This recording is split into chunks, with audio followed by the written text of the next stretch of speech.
Welcome back to Higurashi When They Cry. We are about to start Chapter 11.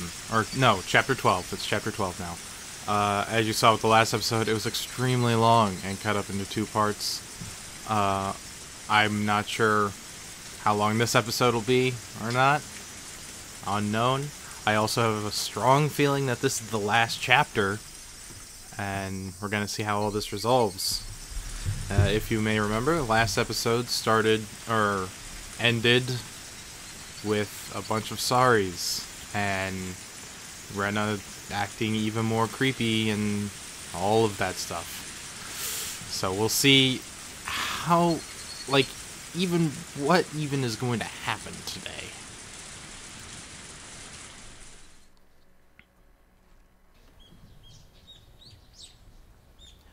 I guess I'd be lying if I said that I didn't get any sleep. I tried to stay awake all night, but there were definitely gaps in my memory. I guess I kept nodding off and jerking awake in a panic all night. I spent all night hugging the metal bat and sat on top of the futon I used to barricade my door. Waiting, watching just in case someone tried to break through my window. If I left this spot, someone would break through the door, sending the futon flying and attack me. But if I stopped watching the window, someone would break through the glass and attack me. I tried telling myself I was just being paranoid, but I couldn't sleep. The thoughts of being so vulnerable scared the living daylights out of me. If sleep meant taking that risk, I didn't need it. It was so much better just to stay awake. At some point during that endless cycle of nodding off and jolting awake, light had begun to shine outside. But that was it. It wasn't so much the morning as it was just the sun simply having risen. I snuck a peek out through the curtains. Rena was gone. I couldn't see her anywhere no matter how hard I looked. Finally, I could breathe a deep sigh of relief. The night was finally over. I'd be lying if I said I wasn't tired, but I didn't feel like sleeping at the moment. I still had time, but I needed to make my own breakfast, so I'd better get started soon. Skipping school was also an option. With my mom gone, it'd be easy to play hooky. Honestly, I debated it. The risk involved in leaving my house was incalculable, so staying holed up in here was probably my safest option. But staying here wouldn't solve anything. Uwashi-san wouldn't help me without cold, hard evidence. Neither he nor my parents. So unless I found some sort of proof, these relentless nights would never end. I stretched my body, tilted my head back, and closed my eyes just as like I did every morning. I regulated my breathing. I regained my senses. Calm down, Kiyachimabara. Let's go to school. Let's wait until they set their trap for me. But that didn't mean I was just going to twiddle my thumbs. I needed to avoid that trap and secure irrefutable evidence. Take note of the plates of any car that drives by. If I see someone suspicious, check their clothes and face. I wasn't just protecting myself, I was preparing myself to turn their attack against them and retaliate. The tension was similar to when two samurai were both aiming to slay each other with a single motion as they drew their katanas. I was not at a disadvantage. I would have a chance to retaliate. I finally felt a bit of courage growing inside my chest. Alright, let's go to school. I tightened my grip on Satoshi's bat. He was the only partner I could count on. Satoshi, please lend me your strength. I entrust your dying regrets to me, since you probably were murdered. I'll make sure I dispel them. With renewed resolve, I checked the clock. It was still early. Of course, I was going to school by myself today. If I didn't want to run into Rena or Mion, I needed to leave now. The shattered fragments of the cupboard were still strewn all over the entryway. Right. I meant to clean that up last night, but I never got around to it with the phone call and everything. If my parents came back and saw this while I was at school, I'd never hear the end of it. Still, I'd be wasting time if I cleaned up right now, and considering what would happen if I ran into Rena or Mion, I wouldn't be too late to clean it up after I got back home. Making extra certain that the doors were locked, I left the house. My uniform was still covered in mud from yesterday, so I left it in the washer. Today I was going to go to school in a tracksuit. By wearing a different outfit this morning, my mind was forced to accept that today was different from yesterday. I had a hunch. Today might be the day I get killed. Keep your guard up, Kiachi Mabara. The only one who gets to decide if today is my last is me.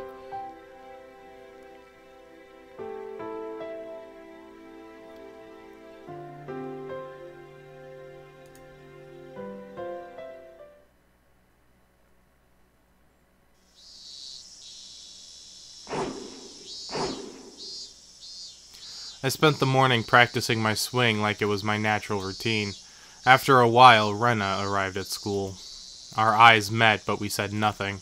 Rena said nothing about last night, as if it never happened. But I could see that those events were real by the wounds carved into her fingers. I just heard her telling Satoko and the others that the bandages were from hurting herself in the kitchen, though it wasn't like it bothered me. The details that Iwashi-san shared about Rena's incident before her transfer played vividly in my mind. Now that I knew about it, I couldn't even dream of Rena as a cute, ideal girl. Ki-chan, I see you're still aiming for the nationals. It was Mion. I had already sensed her approach, so I wasn't that surprised. Oh, Mion. If you understand, then leave me alone. I'm busy practicing. I gave her a curt reply without my usual jokes. Then I gave the bat an even larger swing, tactically keeping Mion from getting any closer. Hey, Ki-chan, take it easy. I think Mion got the message, but she still urged me to give it a rest. Homeroom's not that far off, is it? Just let me finish practicing. I swung the bat even harder as a sign of my refusal. Ki-chan, when did you get into baseball? Just recently. Recently? You mean yesterday? Don't ask if you already know. Oh dear.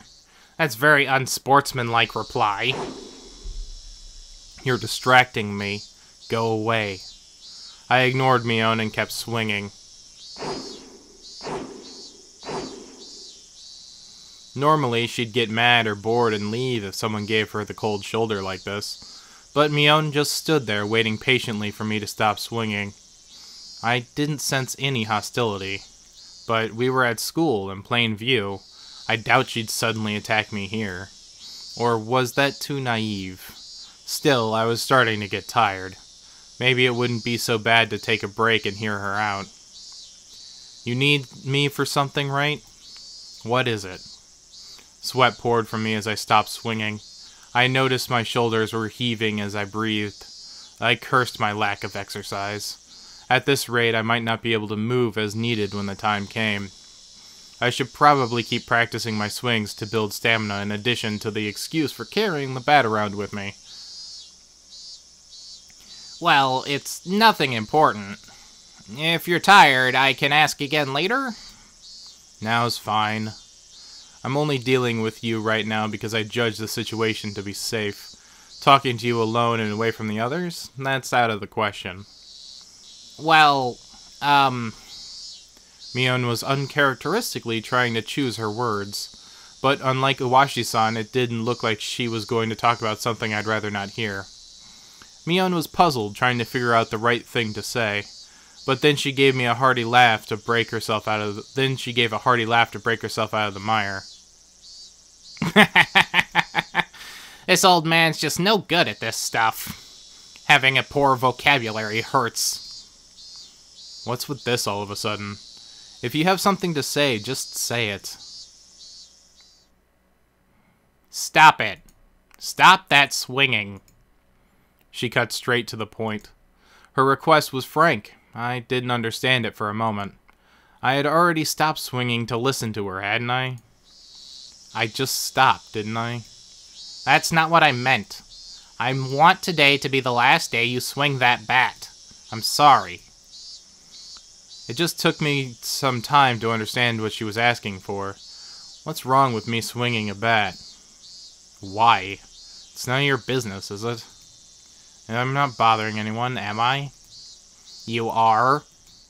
Mion said it flat out. That didn't make any sense, and that was really irritating. When did I bother anybody? Mion was at a loss for words, but she finally made up her mind and spoke, though she stuttered as she said it. Because, Ki-chan, that's someone else's bat. You shouldn't borrow it without permission. It was left behind by a student who transferred, right? I'm just borrowing until he comes back for it. Yeah, he transferred. Mion grew uncharacteristically flustered. That made it all too clear that this transfer was a lie. But strange, isn't it, for the older brother to transfer by himself, while the little sister stayed behind? Mion couldn't hide her reaction as my words shook her up. Ki-chan, you knew? Satoshi Hujo? Satoko's older brother, right? The one that was demoned away last year? Unable to respond to that, Mion fell silent. Rena asked the same thing. Why did you start swinging that bat? She told me Satoshi did the same thing, practicing his swings right before he went missing. So, is this some kind of omen for the Oshiro-sama curse? Shh! Mion panicked and looked around. Please, Ki-chan, don't mention Oshiro-sama so recklessly. I don't believe in him, but the others very much do. Rena especially. Dangerously so. Anyway, you're scaring everyone. If you're just fooling around, then stop it. You have to stop acting like Satoshi. I was the one who was scared. Why do I have to thank... Wait. No, it's not why, it's who. Who do I have to thank for taking up this bat in the first place? But it still unsettled me knowing that my actions were overlapping with Satoshi's. It would be one thing if someone suggested it, but I thought I was making my own decisions. I'll say this now. I don't know anything about Satoshi. After all, you didn't tell me anything about him. What? We didn't mean to hide it. You were hiding the incidents that happened every year, weren't you? That's because, we didn't want to, You didn't want to scare me? That's your reason for leaving me out? No, we didn't mean to. Mion, I asked you directly if something happened at the dam, didn't I? And you told me nothing happened. When someone was dismembered and murdered, you lied to me. I'm sorry, I didn't mean to lie to you. Friends don't hide things from each other, right? Isn't that right? Then you all aren't my friends. Ki-chan, we... Mion looked helpless and flustered. Was I imagining the tears in her eyes? I never could have imagined Mion acting like this. Oh, by the way, those get-well mochi you brought the other day, they were good.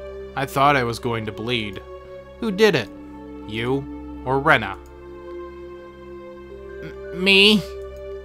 She admitted it so easily. I couldn't help but be surprised at how easy that was. You could have killed me. How could you do that to a friend? But it was just a little prank. Mion gave me a wry smile mixed with confusion, causing even more anger to well up inside me. You think that was a prank? I grabbed Mion by the collar and lifted her up. That wasn't the same as putting a Tabasco sauce in a piece of mochi. It was a needle, a sewing needle. If I had swallowed that and it lodged in my throat, what did she think would happen? Mion's face froze as her body rattled in fear. This wasn't the Mion Sozonaki I knew anymore. Anyways, you're not my friend. There's no reason for me to listen to someone who's not my friend. So just leave me alone for a while. Got it? Mion wasn't replying anymore. It won't be that easy to erase me, you know. The cops have been on you from the start. So don't think you can make me disappear just like you did to Satoshi. I said it clearly. This was my declaration of war. I think that you guys are suspects in the previous incidents too. I also know you've spent a lot of time with the cops ever since the anti-dam movement. Don't think you can hide it from me. Got it? How did you know? Mion stood there with a dumbstruck look on her face. Then, that was when I heard the principal ringing the bell for school. It was time for the morning homeroom. Let's go. The class representatives need to be there, right? At that moment, for the first time, I realized Mion was sobbing as tears ran down her cheeks. You're so mean, Ki-chan. Me. I wanted to console her, but I shut my mouth. I had no reason to feel guilty. I'm going. Don't be late for homeroom. I left Mion, still shaking, as I turned around and headed for the entrance. I had no idea how troubling it was to make a girl cry. Behind my back, I could hear her muttering. It was a faint mutter as she was speaking to herself.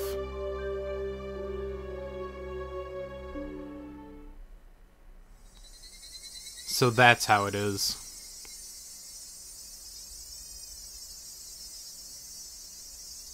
I don't know who's talking. Oh. So that's how it is. Huh? She wasn't saying it to anyone. It was Mion talking to herself. But it was the sobbing voice that had a kind of giddy, cursing tone. I inadvertently stopped and turned back towards her.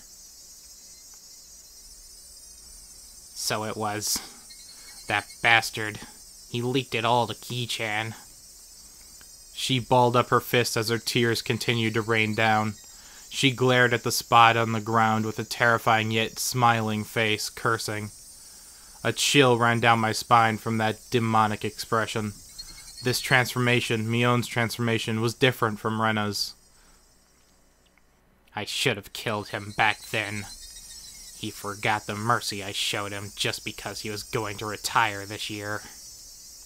Retiring this year? Was she talking about Iwashi-san? Damn it. I'm going to kill that damn old man. I felt like the air itself had begun distorting. With Mion at the center, the world had begun to twist and spiral. Bending, whirling. This was the first time I'd experienced such a visage. Rise! Attention! Okay. I don't know who said that, so whatever.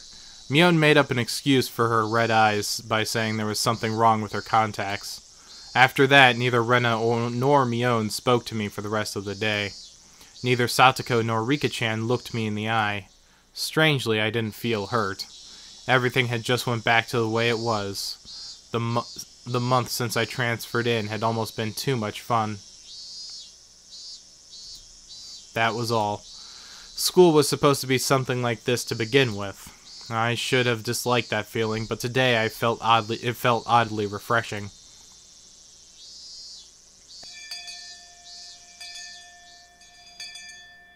The bell rang, sounding the end of the monotonous school day, which had felt so tense yet dull. Since it would cause a lot of unpleasant memories if they had asked me to join them for club activities, I promptly started preparing to go home without even looking at them.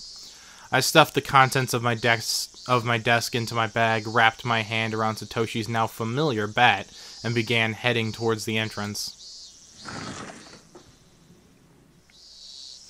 I was assailed by both the exhausting relief that nothing had happened today and the tiring possibility of the same thing repeating tomorrow.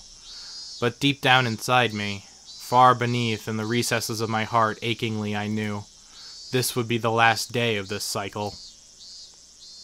I couldn't tell how the ending would be, whether it would end as I wished it to end, or if it would end as I hoped it wouldn't. Regardless, in my current state, there was something more important than how things would end. There was something I wanted to know. Why did I have to be killed? How did it come to this? Why? For what purpose? The sunlight was relentless. The sun, the heat, even the air. They wouldn't give me my answers. Or could it be that the cries of the Higurashi were desperately trying to tell me something? Somewhere, mixed in with their shrieks, Tomotaki-san and Satoshi were also probably trying to tell me something.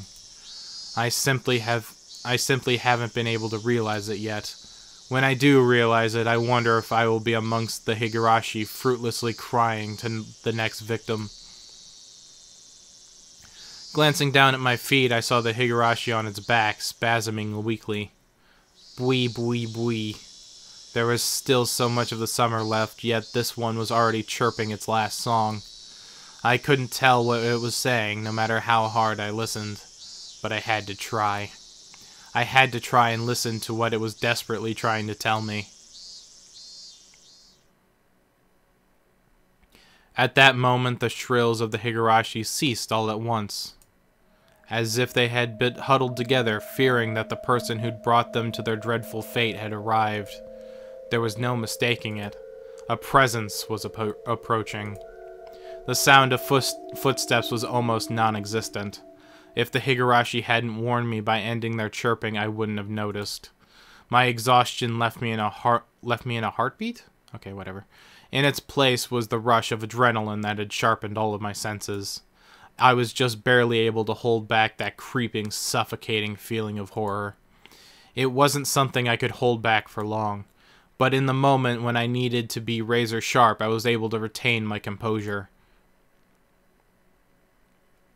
I wasn't going to shout like I did yesterday. I hid myself calmly amongst the trees, waiting for my pursuer's shadow. Could I get them to pass me? No. Since I was able to hear their footsteps, they were probably also able to hear mine. They might have already been able to tell that I'd hidden myself and was holding my breath. The person tailing me, it was Rena, just like yesterday? If it was Rena, I wouldn't hold back. I could just yell at her and make her go ahead of me like yesterday. If it wasn't Rena, it would depend on how they acted, I guess. The footsteps ambled closer. I swallowed, wiped my clammy hands on my pants, and readjusted the grip on the bat. I couldn't tell that the fear that I had beaten back once was now waiting for another opening to come at me. Who could it be?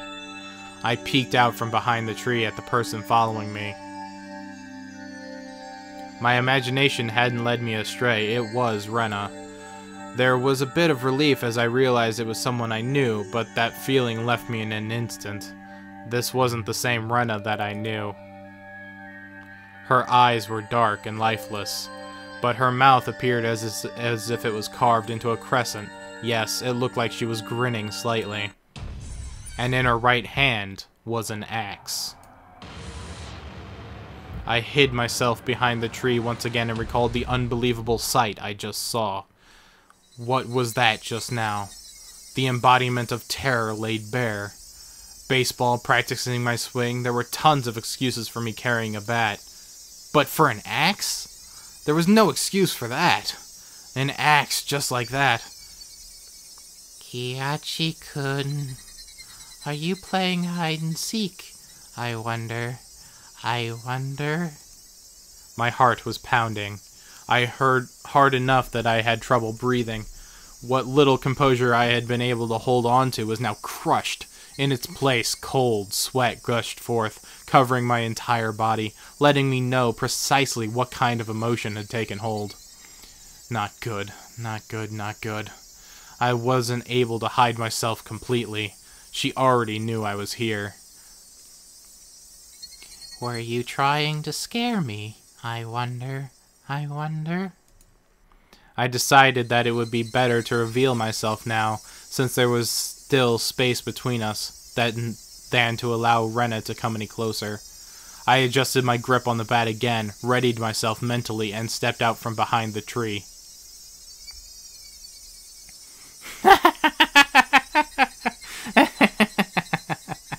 I found you, Kiachi-kun. Rena was pleased that she'd found me, eliciting a mysterious giggle. Her mouth was smiling, but her eyes told me she was displeased by the fact that I had been hiding. Those eyes, they were just so empty, my legs began to quiver. Not good. In the pit of my stomach, some sort of viscous, hot, and cold substance began spreading around. If I allowed it, that substance would slip into my bloodstream and undoubtedly freeze all of the organs in my body. Not good. Not good. I'd be devoured by Rena at this rate. Strike back! Don't lose! What is this? What is it? I blustered, hiding behind my bravado. But Rena didn't flinch one bit. Just the same as Kiachi-kun. I'm heading home. Then what about that axe? Then what about that bat you're holding? I'm practicing my swing. Ah, then I am treasure hunting. Rena gave a flippant explanation as to why she is such a fearsome weapon. Treasure hunting? At the treasure mountain near the dam site, I found a new cute thing. So I needed this to dig it out. How could I believe that? You wouldn't believe it, would you?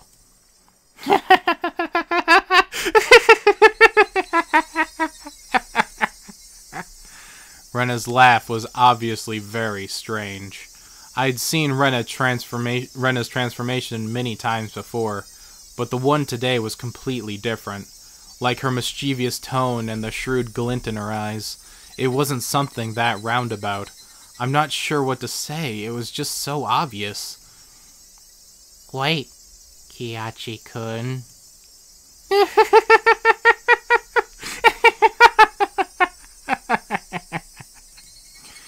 Rena didn't stop walking, even as she let out that eerie laugh. Whenever Rena got too close to me, I would scurry away and turn back towards her. This cycle repeated over and over. No matter how you looked at it, I was being chased by Rena and I was trying to escape. Don't follow me! I can't do that.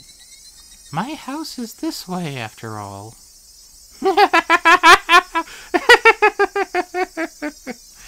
When I met with Rena on this road yesterday, she cowered and trembled as she followed my commands. But today was different. Rena didn't show a hint of trepidation. Actually, wasn't I the one that was cowering?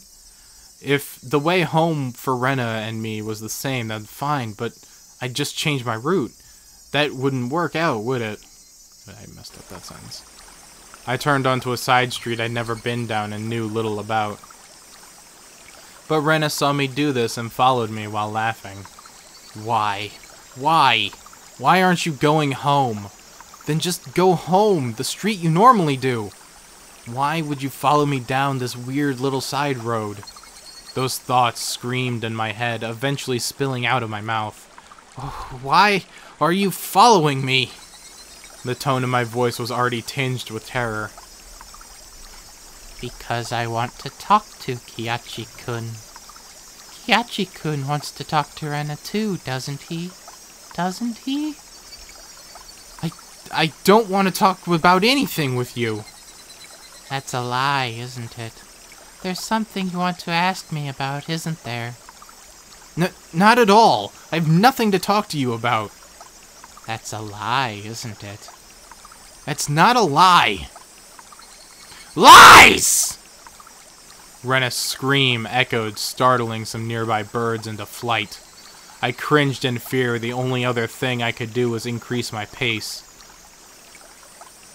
Let's talk, Kiachi-kun. Talk. Talk. Talk.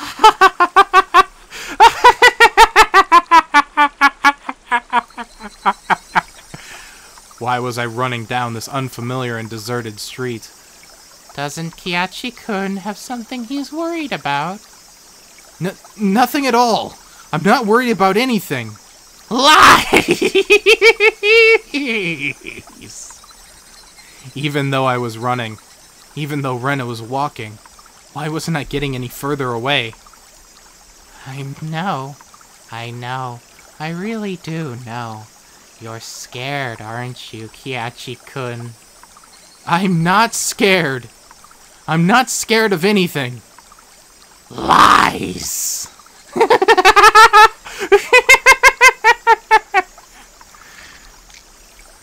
My breathing grew heavy and it felt like my legs were giving out from beneath me. Rena wasn't even breaking a sweat. I'll listen. This time I'll listen. Wait.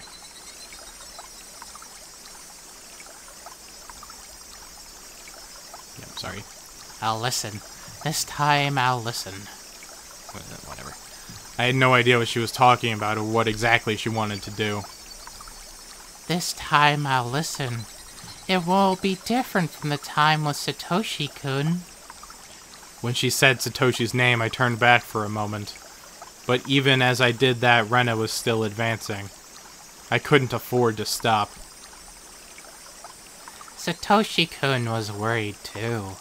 It looked like he was having such a hard time. But I didn't listen, so I was sad. Where did this street connect to? All these twists and turns, ups and downs. It was hard to believe that this was even remotely in the direction towards my house. My sense of direction had long since gone out the window. I really regretted it when Satoshi-kun transferred out. I thought that if I had listened, he may not have transferred out. I really regretted that. The road led me deeper into the forest. Wasn't I getting further away from the village the more I ran? I lost more and more of my composure the more I thought about it. But despite this realization, my inner self was still disturbingly calm. So you see, I vowed. I vowed that if there was someone struggling like Satoshi-kun did, I'd save them. I don't want to see anyone transfer out again.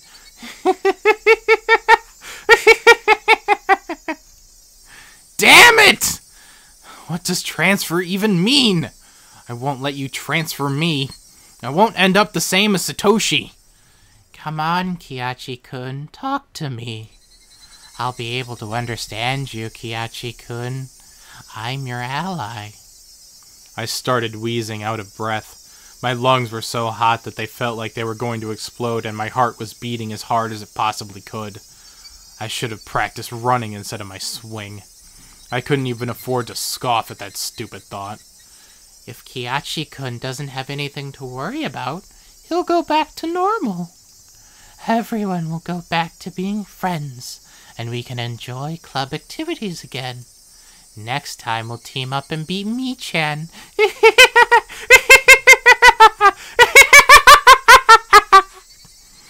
Yeah, how much fun that would be. Rena couldn't even imagine how much I'd wished I could turn back the clock on these past few days. You could be nice to me again, too. I want to go searching for treasure again. This time I'll prepare a nice lunch. Actually, we could just go right now. Let's go up to the dam site together. I'll show you the cute thing I just found. I'm sure you'll like it, too.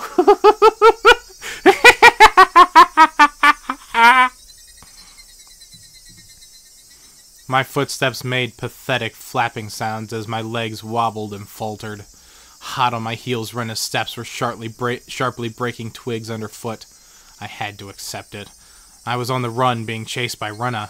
If she caught me, it was all over. I realized it instinctively. I couldn't even begin to think of what the end would entail. Just that if I was caught, it was all over. That's all I knew. It didn't matter how it was going to end. I knew it would end. I wouldn't let it end. Not without not knowing anything. Not yet. That momentary lapse was all it took. Of all the things that could have happened, my knees buckled underneath me and I crumpled towards the ground. I tried to stand frantically, urging my legs to respond. I used my bat as a makeshift cane to prop myself up, but Rena was already standing right in front of me. Compared to me, out of breath and utterly exhausted, Rena was so cool and composed that she could have froze the air around her. She wasn't breathing hard at all. Rather, I couldn't even sense if her heart was beating. Are you afraid of something, I wonder? It's not like you to tremble, Kiachi-kun.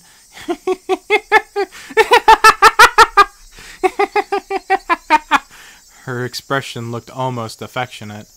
The soulless eyes, that mask of affection. As she admonished me for trembling, Rena's hands deftly slipped over her head. The blur of her arms as they moved made me feel as if I was staring at the godliness of the thousand-armed Buddha. Then, as both of her hands met above her head, the axe that she had held came into focus. I stared up at it in disbelief. It was all I could do. Tell me, what happened to Satoshi? Rena stayed like that, with the axe raised above her head, and solemnly opened her mouth. It was as if she was expressing a farewell to a friend she was never to see again. That cruel scenario resided somewhere in her actions. I told you. Satoshi-kun transferred out. Enough of that transfer crap. It means demoned away, doesn't it? Doesn't it? You can tell me now, can't you? Who made Satoshi disappear? Was it you, Mion, or someone in the village? Answer me! I became frantic the more I screamed, but Rena did nothing but maintain the smile frozen on her face. I have no idea what Kiachi-kun is talking about. Then I'll say it in a way so you do. Who is the perpetrator of this chain of mysterious deaths? You seem to be confused, Kiachi-kun. What? There is no human perpetrator. Everything is by Oshiro-sama's will. Isn't Oshiro-sama's curse just a superstition? You believe in that too? It's nothing about believing or not. Oshiro-sama exists. Period. Rena's gaze grew even more gelled. The ferocity of her stare was so intense, not allowing me to question anything. There is just no way that something like Oshiro-sama could exist. You don't believe in Oshiro-sama? There's no way I could believe. There's no way it could exist. It exists. Oshiro-sama exists. Kiachi-kun should have felt it personally. I have never felt something like that. Kiachi-kun, haven't you felt someone apologizing to you before? Constantly on top of that. All the noise from the outside world disappeared. Only Rena's voice resounded loudly and terribly. You see, until you forgive them, they will always be with you. At school, at home, at your bedside. I couldn't understand what Rena was saying. It came to me, too. Oshiro-sama did. That's why I transferred and came back to Hamanazawa. I don't understand. I don't understand. What does transfer even mean? What was Rena saying? Hasn't Oshiro-sama come to you as well, Kiachi-kun? I'm probably the only one you can confide in. I won't let you transfer out, okay?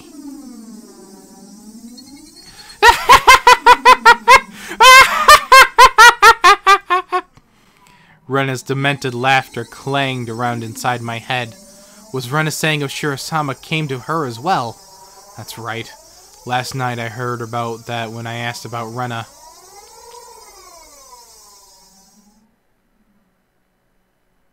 Please, keep this confidential. Also, part of this may be speculation. Not all of it may be true. Are you still interested? Owashi-san began speaking. Neither the victims nor the school filed a complaint, so there's no preliminary report. Basically, the police hadn't intervened in this matter.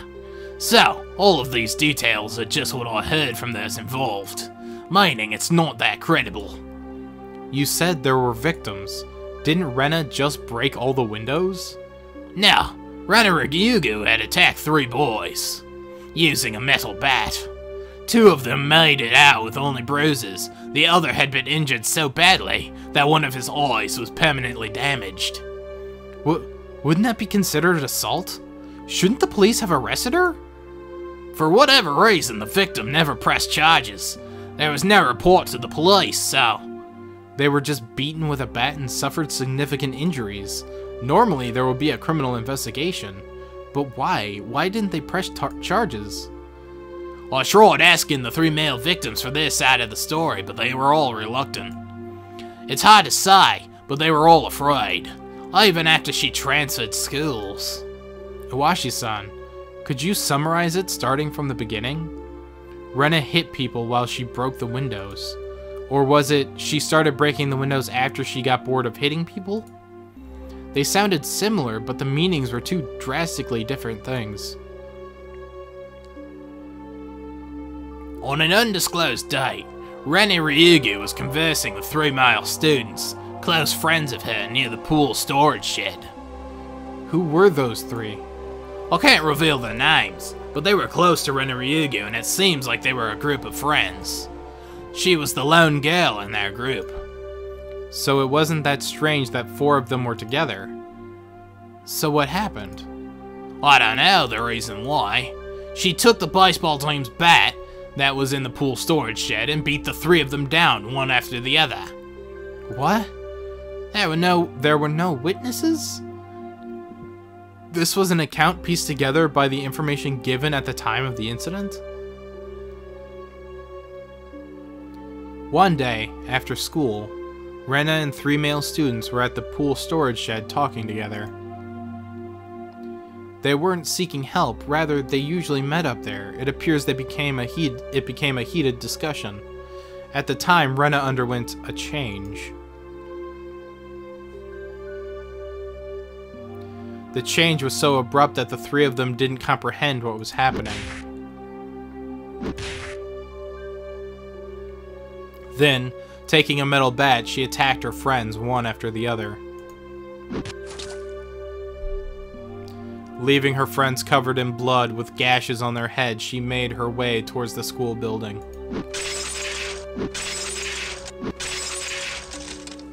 Then she broke the glass windows one after the other. A few minutes later, a teacher appeared on the scene and subdued her.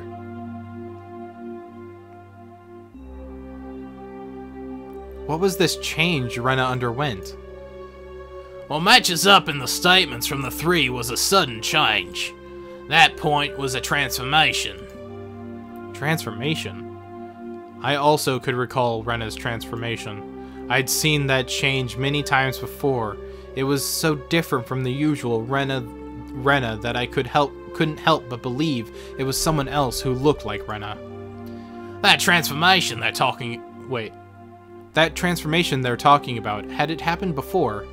No, there was nothing like that. As far as I could find out, in her medical history and past, there was nothing like that. Does that happen often? Where people change suddenly like Rena did? Of course it does. There are plenty of psychological phenomena that could cause something like that. Then you're saying there was a dormant element in Rena that caused that transformation? I cannot say for certain, but according to the statements of her friends, it's hard to believe that she had such a side to her. Kind, caring, and adorable. Even before she transformed here, she was probably pretty popular in a school like that, like she was now. In that school, like she was now. That girl transforming suddenly and assaulting them with a bat. Who could imagine such a thing? Nobody could have seen it coming. I myself sometimes believe that I was mistaken for thinking that Rena, even now. Then what happened after that? There was a hospital right across from the school, so the 3 of them were carried in and treated quickly. What about Rena? What about the police? Why was there no criminal investigation? You see, the police can't get involved unless they're called. Even though one was badly injured with permanent damage? Why didn't they file charges?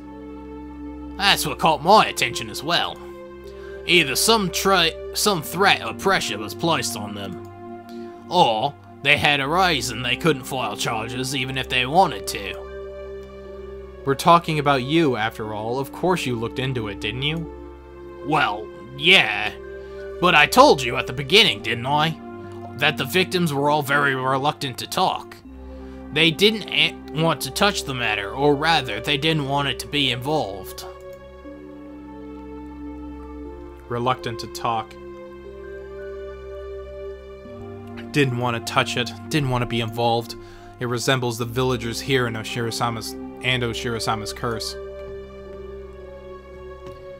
Did the teacher at the school tell you anything? The school is hollowed ground. You could say they tend to keep scandals under wraps. I didn't have a search warrant, so I had to tread lightly, you see. Then there was no comment from the school. Now, they denied the incident ever happened. It's just... 3 males... Wait. It's just 3 male students were carried in for blunt force trauma that day. That's all there was in the hospital records. The victims didn't speak? The school denied it happened? Then you don't know anything at all. Yeah. I know nothing other than the incident itself had taken place. The victims also wished this incident to be kept from the public. So if you and I both forget about it, Mahabara-san, then this incident will probably just fade away. For a brief period, we sat in silence. At first glance, it looked like a simple assault case, but that was just the tip of the iceberg. The depths were obscured by rolling waves, sinking quietly into the void, as if never existing to begin with. After that, she was suspended by the school, and during that time she underwent psychiatric counseling. Did you hear anything from that doctor? Again, they were very professional in regards to their ethics, or at least very tight-lipped. Nothing even after you showed them your badge? I was told to get a warrant. The badge itself has no legally binding authority, after all. Then how did you know that Rena confessed that it was Oshiro-sama who did it? There was a nurse that I asked in the department. She agreed to help me from showing her my badge. Then what did she say? Turns out that the nurse hadn't heard everything. Apparently, all that she remembered was that she overheard from what she overheard from inside the room. The nurse said that at the time Rena Ryugu was very calm and mild-mannered. It was more like she was confessing her sins at a church than a counseling session. She spoke with her mother for some time of it, but partway through her mother was asked to leave, so it just became private counseling session between just the doctor and Rena for a while. The part with Oshiro-sama, when did that pop up? Partway through. She screamed the name suddenly. That startled the nurse, and that's why she started listening in.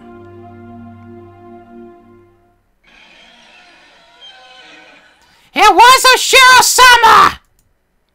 Rena suddenly shouted that. I had no idea what was said before that, so I had no idea what the meaning behind it could have been. The doctor calmly and collectedly asked Rena to have a seat. What is this Oshiro-sama you speak of? Gently, ever so gently. The fundamentals of counseling were believing that what you were told. Whoever abandons Haminazawa will be hunted down by Oshiro-sama. And they've finally gotten to me. That's the town you lived in before you moved here. Isn't that right, Ryugu-san? I didn't want to move, but because of my mom and dad's circumstances we had to. But Oshiro-sama wouldn't allow it. Ryugu-san must have lots of friends in Haminazawa. Even now, you must be missing them dearly, don't you think? I want to go back to Haminazawa. No, it's not that I want to go back. I have to go back. I shouldn't have... I should have gone back much sooner, but now it's too late. Oshiro-sama has come. Oshiro-sama is the name of the god in Hamunazawa, isn't that right? Everyone knows it's Hamunazawa's guardian deity. And if you ever try abandoning Hamunazawa by leaving, you'll incur his wrath. You had moved quite a while ago, didn't you? Then it was just now that this god has arrived, is what you're saying. You might not believe me, but Oshiro-sama exists. That nurse was then asked by another nurse to do something and left the room. That was all she remembered. That it was Oshiro-sama's doing, right? I do believe there is some kind of superstition in Hamunazawa. That if you leave the village, then you'll incur Oshiro-sama's wrath. You should be familiar with this part, Mahabara-san. I knew very well what those scorned by the village incurred. To hinder the dam construction project, they cursed the construction foreman to his death. Then, the following year, Satoko's parents, supporters, and lending advocates for the dam were cursed to their death. But this was the first time I've heard of the curse incurred by leaving the village. This is my first time hearing that. I can understand outside threats being cursed by the village, but why also villagers who leave? Normally, people who leave the villages aren't supposed to be cursed, right? I know it's a bit strange to say it, but I could see it as a rule that some people who come are ones who would be cursed. Far from Jupiter, far from his thunder. Curses weren't something to chase people after they leave, were they? Owashi-san pondered for a bit over the other end of the receiver, then began speaking again. Well, I've told you of long ago when Hamunazawa was called Onikakushi, didn't I? I recalled hearing that. Long ago, Hamunazawa was feared and respected as the village of ogres. The villages at the foot of the mountains worshipped the ogres. So, Onikakushi was a hallowed ground that you could never enter. It came to be said that if you entered carelessly, you would be cursed by Oshiro-sama. Those who set foot in Onikakushi, in other words, Hamunazawa, would be cursed. I could understand that. I know that, but for leaving is also to be no good, that's... Also the ogres, you see. They were being strictly watched by Oshiro-sama, so they would not enter into our world. In other words, Oshiro-sama probably restricted interaction between Onikakushi and the rest of the world. I see. I finally understood what sort of thing Oshiro-sama was. So basically, Oshiro-sama is more like a warden than a protectorate deity, I guess. Trying to keep this place isolated from the rest of the world. I guess that's how it would seem. I'm sorry, I don't know very much myself. This is mostly what is passed to me from my grandmother. I could understand it a bit better if it was like that. Those who came to Hamunazawa would be cursed, and those who tried to leave would also be cursed. So, because Rena originally lived in Hamunazawa and moved away, she fulfilled the requirements for being cursed. So that means because Rena moved away against its wishes, she was cursed by Oshiro-sama? Is that what it adds up to? In short, that would seem to be what that points to, I guess. As a matter of fact, soon afterwards, they did move back to Hamunazawa after all. Those who abandoned Hamunazawa and left were cursed. But then why only Rena? Shouldn't Rena's parents also have been guilty of the same transgression by moving away and have been cursed? Also, in this day and age in Japan, shouldn't there be a lot of people coming and going? If every single one of them was cursed, then it'd be insane. But in reality, it wasn't that big of a deal at all. At most, there would be one person dying and one disappearing one day on the day of Watanagashi. I don't like saying at most, though. Well, anyway, there's a lot I still don't know. Even if it was Oshiro-sama's curse, it doesn't add up to why her classmates, the victims who were beaten with the metal bat, wouldn't press charges. You don't think the victims were cowering because they believed that a terrible curse had befallen them, do you? Of course I didn't want to believe it, but the more importantly, I had just realized something else. There was another bizarre connection that Rena made between Oshiro-sama's curse and a metal bats. Satoshi fell victim to Oshiro-sama's curse and went missing. I had reluctantly learned that Satoshi had also become infatuated with the metal bat right before he disappeared, just like me. Then Rena as well. She was affected by Oshiro-sama's curse. She confessed that much to the doctor. And the weapon that she used at the time of the horrendous act was again a metal bat. And finally, me. I encountered various things that were inexplicable, and now I was holding on to a metal bat. I was shocked when I learned that Satoshi had did the same thing. It couldn't be. Had the same thing happened to Rena? But there was one critical difference between her and Satoshi's case. That being, Satoshi went missing after falling victim to the curse, but Rena was still here. Both of them had fallen victim to Oshiro-sama's curse, yet they were met with different endings. And finally, me. I couldn't call it a coincidence anymore. Rena, Satoshi, and finally me. Could it be that I really was under Oshiro-sama's curse right now? No, more importantly than that, what should I do now? Satoshi had been demoned away, vanishing without a trace. Rena is fine. Well, fine. Rena had undergone a change.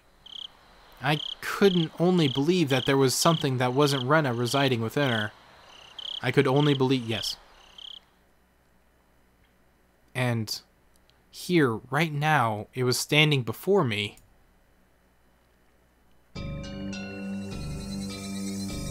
Rena, please tell me.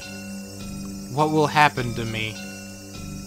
Rena stood imposingly, not answering.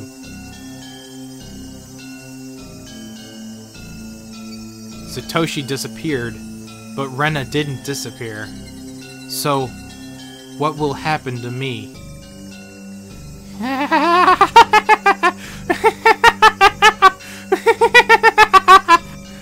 I had never heard such an unpleasant laugh before. It had become akin to the sound of her breathing. It was no longer a voice or an expression of feeling. Don't worry. I'll save you.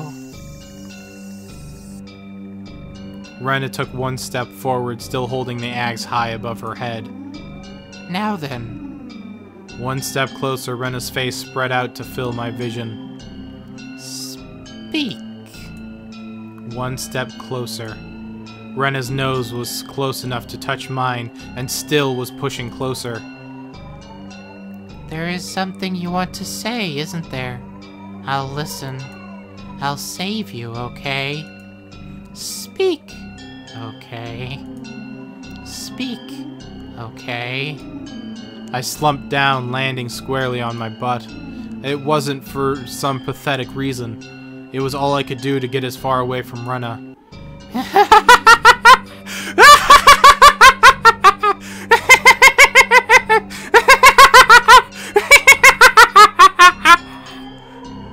I had the gut feeling that I couldn't let her laughter end, because when that laughing ended, the moment I picked up on the feeling, my body moved by instinct. I sprang to my feet so fast I couldn't believe it, and I pushed Rena away with both hands. Rena was light as a feather. Thrown about by the unbalanced weight of the axe, she was sent backwards as if she had been carried off by the wind. After confirming that out of the corner of my eyes, I had dashed off at full speed. It was the perfect picture of fleeing like a greased pig. I was the perfect picture of fleeing like a greased pig. Get away from me, Rena. Run away. Survive. I couldn't think of anything other than this. While I was running, I remembered I had been holding on to the bat the entire time. Such a worthless weapon. I couldn't believe I had forgotten about this weapon at such an important time. I sped even farther down the winding path. I didn't even feel myself gasping for breath or my legs getting heavy. My body understood it as well. If I didn't run away from here, I wouldn't live. I could hear the laughter of that simulacrum of Rena coming from behind me.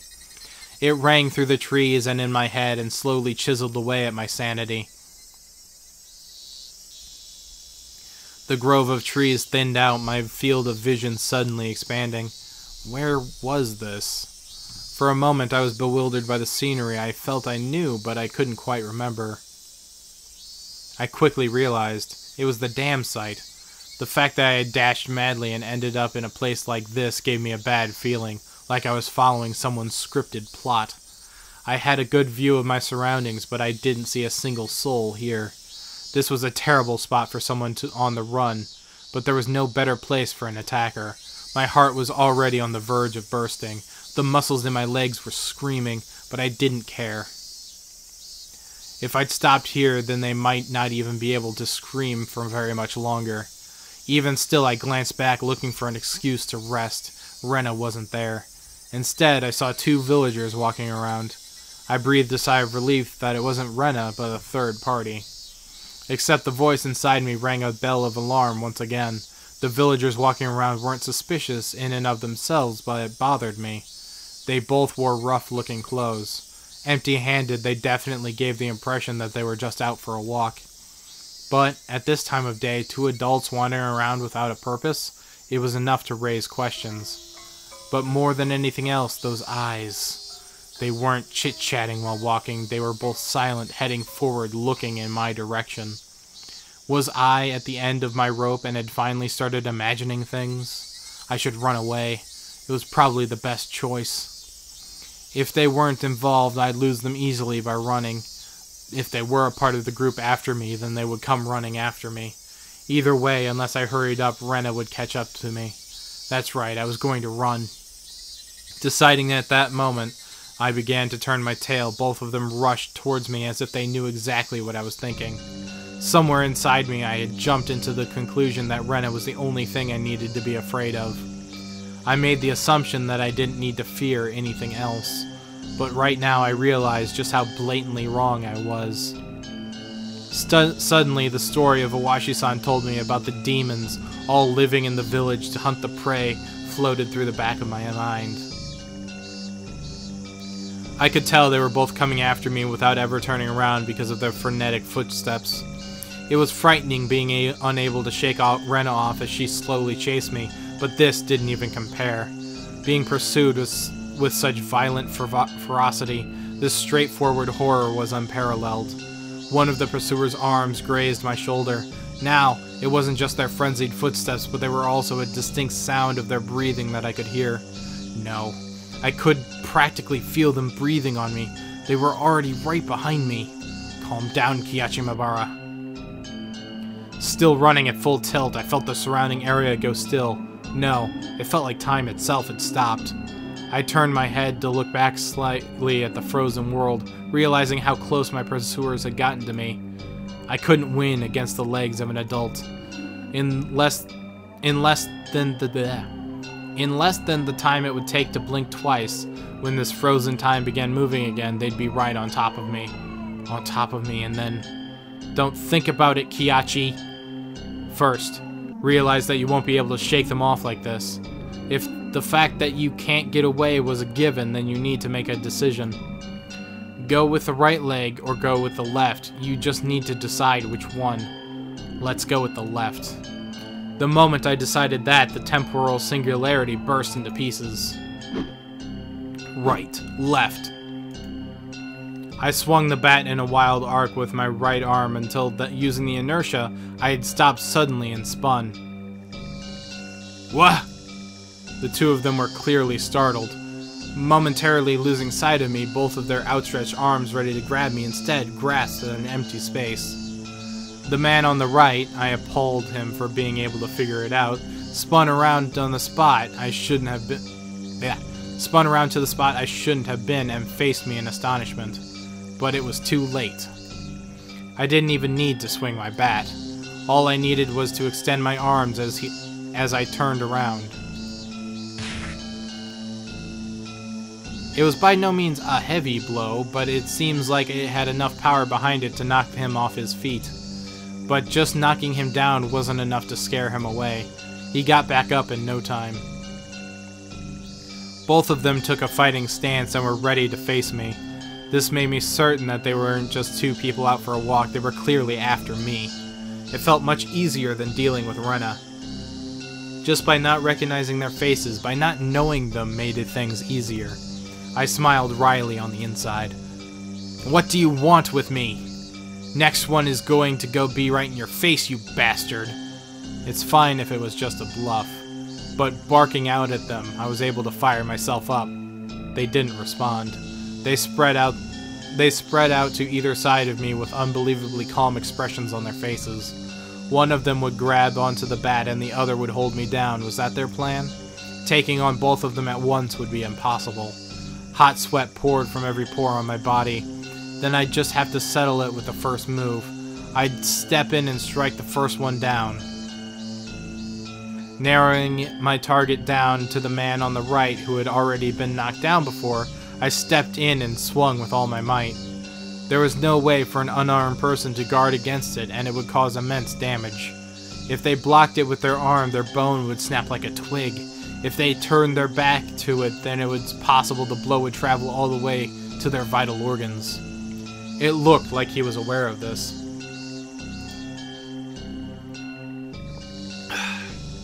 He pushed further through the kill zone between us and delivered a fist right into my gut. Not good.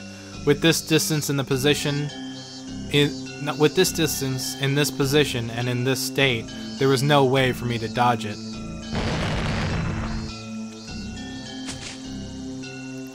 The world flipped upside down. I understood that I was being tossed around like a rag doll. I landed on the soft earth without a sound, feeling the grainy soil press against my face. It didn't hurt at all. But the moment I thought that, I suddenly felt a pain coming from the abrasions on my skin, as well as the contents of my stomach being forced upwards, flooding my mouth with a bitter sensation. I knew very well that I didn't have the time to relish this experience. I stood up quickly as I could, but at that moment the other man was already barreling towards me. Being able to comprehend calmly that I simply couldn't dodge it made it all the more upsetting. After plowing into my stomach full force, once again my assailant twisted around behind me and locked his thick arm around my neck. My throat felt like it was being crushed by his immense strength. I couldn't even contemplate that I was being strangled, or that I was about to go unconscious. My vision simply darkened and a silent whining noise began playing deep inside my mind. It took everything I had to keep myself from blacking out. While this was happening, the other man was more than likely standing in front of me. I wasn't able to open my eyes, but I could feel that he was there. There was nothing I could do now. Unable to shake this arm off me, I couldn't run. I couldn't fight back. Dire straits. I couldn't even come to the phrase that had adequately described my situation.